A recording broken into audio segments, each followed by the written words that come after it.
Coming up in the news, you could see an increase in your power bill as GBPC gives a reason for the new rate adjustment. Also, the shipping port in Marsh Harbor in desperate need of attention. And over in Bimini, a man seen on video abusing his spouse is now in police custody. The Bahamas Tonight, the Northern Edition, starts now. This is the Bahamas Tonight, Northern Edition.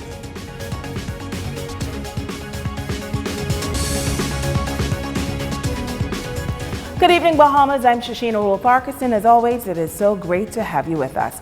Topping the news, the Grand Bahama Power Company has applied for a rate adjustment. Company officials say it is the first application for an adjustment in 6 years. According to a statement, if approved, the adjustments will result in an increase in the cost of electricity for some consumers, while others may see a decrease. Jamila Mizik explains. The Grand Bahama Power Company announcing that as part of its regulatory framework agreement, GBPC has filed its first rate adjustment application since 2015 with the Grand Bahama Port Authority. The filing addresses an adjustment in base rates and a generation plan, and the proposed rate adjustment will impact different customers in different ways. For residential customers, some segments would see a drop in rates while others would see no change from today's rates, and others would see proposed increases of various amounts depending on usage.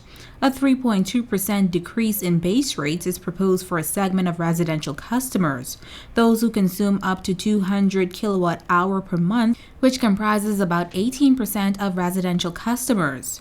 For residential customers consuming 201 to 350 kilowatt-hour per month, there is no change in base rates proposed. This segment represents about 24% of residential customers. Residential customers consuming between 351 to 800 kilowatt-hour per month, representing about 32% of customers, will see a base increase range from 1% to 7.5%. Customers consuming more than 800 kilowatt-hour per month will experience a base rate increase of 7.5% to 8.9%, representing 26% of residential customers. For other customer classes, general service large customers will experience increases of 3.5% to 4%, and commercial customers will see an across-the-board increase of 4.4%. Overall, the average all-in rate increase for all customers is projected to be 4% as compared to inflation rates in the Bahamas of 8.4% over the past several years. GBPC notes that they have been able to stabilize rates to customers through prudent operations management and a strategic fuel hedging program that has kept fuel costs stable at 10 cents since 2015 and will continue to keep fuel costs consistent through 2022. GBPC is also proposing to make investments in small utility-scale solar plants, that is, providing the cost of solar would be less or equal to the cost of fuel. And their plan also proposes to look for independent power producers to provide the same affordable solar power to the grid, opening a new sector for Bahamian investors. Investments in solar would see about 15% of their generation from renewable sources by 2026, translating to cost savings for customers and a notable reduction in their carbon footprint. GBPC adds that they know that no one wants to see the cost of electricity rise. However, they need to continue to invest in Grand Bahama Power's operations to maintain safe, reliable, and increasingly renewable electricity service for customers for years to come. Shamila Mizik, ZNS Network News. The Minister for Grand Bahama, the Honorable Ginger Moxie, advising the public of recent amendments to the Special Economic Recovery Zone order. All vehicles imported conditionally duty-free into Grand Bahama and Abaco under the SARS order are now approved to be transferred anywhere in the Bahamas without prior approval and subsequent payment of customs duties. Further, all approvals that were previously issued for importation of replacement vehicles under the order and have not been used by the applicant may now be applied toward the importation of a vehicle duty-free. In the event no prior approval was issued for the importation of replacement vehicles, applications can now be made at the offices of the Ministry for Grand Bahama and the Office of the Prime Minister in Marsh Harbor, Abaco. The release further noting that the recent amendments to the order are indicative of the government's commitment to provide immediate relief to the people of Grand Bahama and Abaco. Meantime, the president of the Abaco Chamber of Commerce says the shipping port in Marsh Harbor is in desperate need of attention. The port has been in a state of disrepair since Hurricane Dorian. He says any suggestion to utilize the North Abaco port is not an option at this time. Here again is Jimmy Lemizik.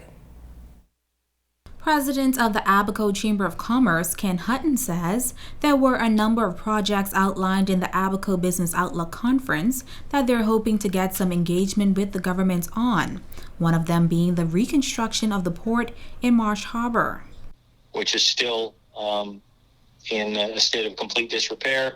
There's definite need for multifamily housing here. There's needs still in some of the communities are without water. So we need to have that dealt with as quickly as possible because people cannot move into their house if they don't have any water. There are issues with, the illegal settlements.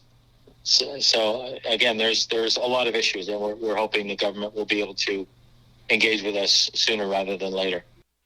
He says not having a reconstructed port in Marsh Harbor is a disadvantage to Abaco residents. Well, right now the port is operating off of waivers from the U.S. Coast Guard and the IMO.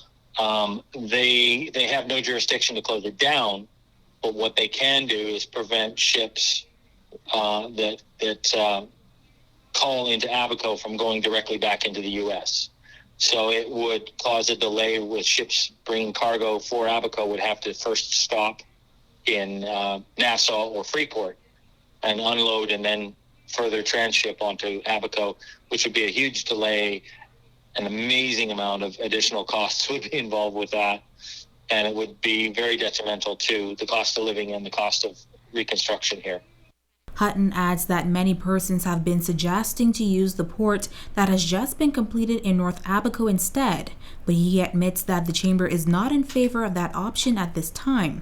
He explains. The approaches to that harbor, to that port, are far too shallow, and there would need to be a 3 to 5 mile channel dredged before that can come in.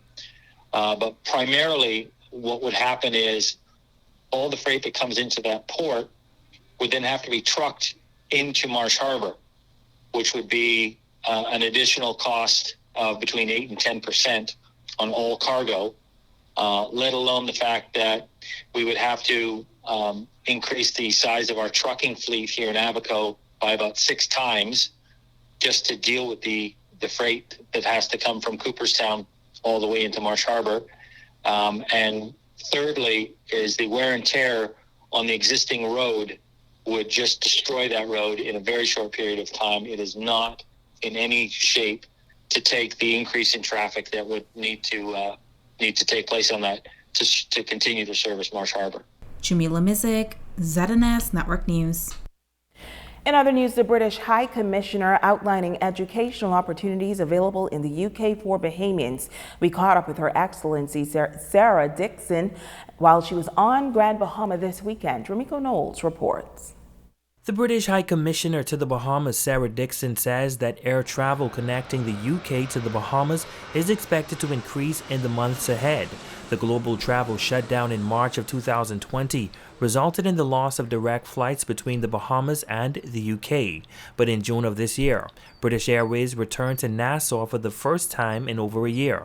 The High Commissioner says this is good news as they are looking to build on the history between the two destinations. British Airways runs a direct route from London to Nassau. It's currently running 4 times a week. It's due to go up to 6 times a week, and then a new airline, Virgin Atlantic, is due to start direct flights from the end of November from London to Nassau. So there'll be 8 flights a week connecting Europe to the Bahamas, which is, I'm told, some of the highest numbers of direct flights we've ever seen. And when it comes to educational opportunities, Dixon says the UK provides wonderful academic opportunities and she encourages more Bahamians to take advantage of them. We've got, in fact, a Grand Bahamian studying in the UK right now on a British government-funded scholarship.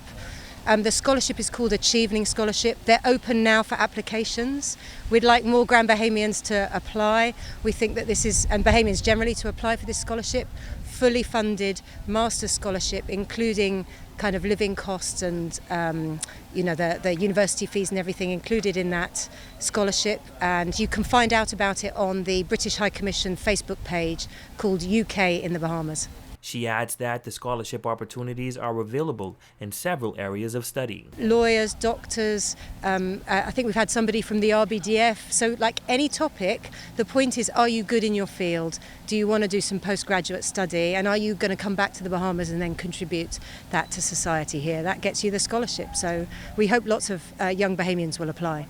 And as it relates to traveling to the UK amid a global pandemic, she says things have gotten much easier. Bahamians can now travel to the UK using a Bahamian vaccine certificate, and British people can travel to here on their British vaccine certificate, so it's got a lot easier in recent weeks and months. Ramiko Knowles, ZNS Network News. Well, a viral video of a man brutally beating a woman in South Bimini is now in the hands of police. Tonight, a clinical psychologist and the officer in charge of the Northern Bahamas weighing in on this disturbing domestic matter. Now, we warn that this video is graphic and it may be disturbing. A disturbing video making its round on social media. A man slapping, dragging, and screaming at a woman. At one point, the man demanding that the woman respect him, as the victim pleads for him to stop, adding that she will. The second video also showing the woman begging her abuser to leave her alone. The incident taking place in South Bimini on Monday. Clinical psychologist Pamela Mills weighing in on the viral video. Somebody sent that video to me yesterday afternoon, and upon viewing it, I was disgusted by it.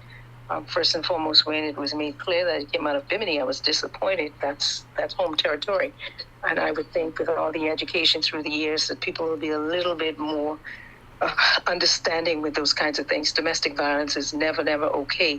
I think what is even more disturbing about it is the fact that it was recorded for so many minutes and nobody seemingly intervened. That too is not okay. And the fact that the liberty was taken in the middle of the streets where people were, or where people hang out for the most part, that was just really an unfortunate situation. And so we have to get back to being our brother's keepers, and something should have intervened, or someone should have intervened, even if it was just in calling the police. Our news team reaching out to ACP Theophilus Cunningham, officer in charge of the Northern Bahamas, which includes Abaco and Bimini. He confirmed that the matter is a domestic dispute and police officials are now involved. I'm aware of the incident. A male was taken into custody as a result of this. He was taken into custody shortly after the incident occurred. He has since been charged and will be placed before the courts tomorrow morning. Sources telling ZNS News that the woman suffered serious injuries, and now the 48-year-old man seen on that video will be made to answer. Yes, it was it stemmed from a domestic situation, and that is what really took place as a result of persons not being able to resolve conflict disagreement. Dr. Mills and ACP Cunningham believe that those who witness events like these should assist. Somebody felt as if he or she couldn't do anything except record. That would have been fine if the recording was sent to the authorities. But when you're going to put the recording on blast, it's not a good thing. So the suggestion then is, if you feel as if you are not empowered to do something, then get a hold of somebody who is. And if you had flagged somebody down or had screamed for that person, somebody would have come by and assisted in that, or somebody would have called the police. Well, I suggest that persons who witnessing these type of negative acts being committed by persons who can seem to sell conflict disagreements, to desist from recording these incidents, and perhaps try to stop the culprit from causing harm to his spouse. I would advise members of the public to desist from recording these incidents and try to help people. Sources say social services is also now involved in this domestic dispute, and the perpetrator is expected in a Grand Bahama court on Wednesday. Stay with us. We'll be back right after this.